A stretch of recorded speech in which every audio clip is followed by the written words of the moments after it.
Bismillahirrahmanirrahim. Əziz müsəlmanlar, mübarək Ramazan ayının Qədr gecəsinin müstəhəbbi əməllərindən biri də Quranı baş üstə qoyub Allah xatirinə, məsumlar xatirinə bu Qədr gecəsində Allahdan arzu, istək və dualar diləməklidir. Biz Quranı baş üstə qoyub Allahdan istəyən bir vaxtda bəzi İslamdan xəbəri olmayıb, İslamdan danışanlar bunu dində olmayan bir məsələ kimi qabardırlar və bunu başqa formada təqdim eləməyə çalışırlar.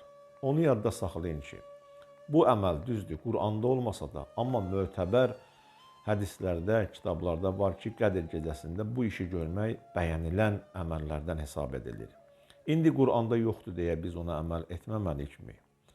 Quranda qıldığımız gün ərzində namazların rükətlərinin sayı barəsində məlumat yoxdur.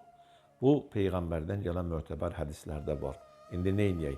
Quranda gündəlik namazların rükətlərinin sayı yoxdur deyə biz namazları istədiyimiz formada mı qılaq?